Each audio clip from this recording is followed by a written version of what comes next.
Good morning, students. It's class 6. We are on chapter 2nd, that is from hunter gatherers to farmers. It's part 7, and the topic of the day is houses and settlements.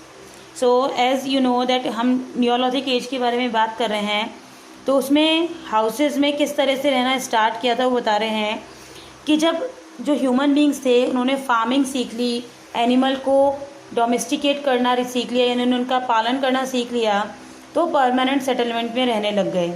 अब जो houses जो थे वो Mesolithic as से different थे। ये houses mud और टैच्ड roof यानी कि जो घास फूस की जो छत होती है और उससे बने हुए होते थे और प्लास्टर किया हुआ होता था दीवारों पे, और इस तरह से एक दूसरे से जुड़ी होती थी, लाइक कॉलोनी बनाते हैं ना, उस तरह से।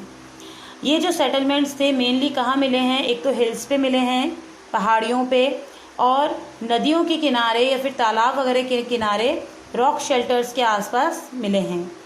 सम neolithic houses were even made of bricks और स्टोन्स। कुछ जो है ब्रिक्स से यानी कि ईंटों और पत्थरों से मिलकर भी बने हैं। अब जो ईंटें होती थी वो हमारी तरह की नहीं होती थी, that are of the mud bricks. Mud की, कीचड़ की जो मिट्टी होती है उससे बनी हुई होती थी। उसके अलावा सोशल लाइफ, न्यूरोलॉजिक पीपल जो थे they start begin to live in groups in small settlements. अब धीरे धीरे उन्होंने ग्रुप में रहना चालू किया। These group became close knit and soon developed into tribes.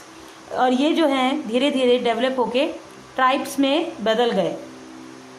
This led to a new occupations and division of labour. और जिस तरह से मतलब हम अभी तक की एज में किस तरह से आए, पहले लोगों ने ग्रुप में रहना चालू किया, फिर जाति जनजाति बनी, और फिर उसके हिसाब से उनके ऑक्यूपेशन रोजगार होने लग गए, तो इस तरह से उनको बांटा गया है। फिर people were given specific task based on the certain skills. जो व्यक्ति जिसमें अच्छा था उसको उसके अकॉर्डिंग उसके कार्य दिए जाने लगे। Some were engaged in farming, herding, weaving etcetera, and other not engaged in any form of manual work made decision about the welfare of the tribe. अब ये कह रहे हैं कि कुछ लोग फार्मिंग में लग गए, कुछ हर्डिंग यानी पशुपालन में लग गए, कुछ वीविंग बुनकर में लग गए, और जिनकी स्किल्स जिसमें बेटर होती थी। जो लोग इस तरह का मैनुअल वर्क नहीं करते थे वो डिसीजन मेकिंग करते थे लोगों की भलाई के लिए। Elaborate burials and other rituals and ceremonies emerged. अब जिस तरह से होता है कि अदर जो रीति रिवाज वगैरह हैं वो भी इनमें होने लग गए। फिर है आगे, probably nature was worshipped in its various form. अब हम लोग जैसे देवी देवताओं की पूजा करते हैं, उस समय जो है नेचर की वर्शिप करते थे, प्रकृति की वर्शिप करते थे।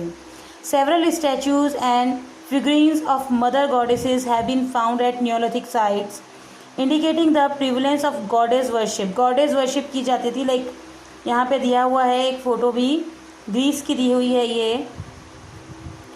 उसके अलावा over time the dead and their worship assumed importance. Elaborate tombs have been found at neolithic sites in Europe. अब जो थॉम्स होती हैं, कब्र वगैरह जो होती हैं, वो भी उस समय की हैं कि उनकी भी पूजा की जाती थी, डेड पर्सन्स की भी। फिर है ornaments. People made and wore ornaments of कॉर्न shells, lapis lazuli, turquoise beads. Remains of necklace, bracelets and earrings have been found from many neolithic sites. अब वहाँ पर से इस तरह के एग्जाम्पल्स भी मिले हैं, तो उसके लिए बताया हुआ है।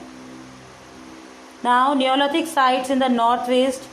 अब मेहरगढ़ की केस स्टडी दी हुई है। मेहरगढ़ जो है वो it is located in the Kachi plain of Balochistan, present day in Pakistan, is a neolithic site dating 7000 to 3200 BCE. This site shows the earliest evidence of farming and herding in the South Asia. तो इसके बारे में है मेहरगढ़ के बारे में बताया हुआ है, थोड़ा बहुत बता दिया, जैसे 7000 से 3200 BCE तक जो है न्यूरोलॉजिक एज में इसको माना गया है, और ये जो है प्रेजेंटली है पाकिस्तान में। ये साइट जो है यहाँ पे ये सारी चीज़ें मिली हैं, लाइक स्टोन बीड्स मिले हैं, पेंडेंट, जिसे पता चलता है कि they have use such kind of pendants. So that's all for the day. Thank you.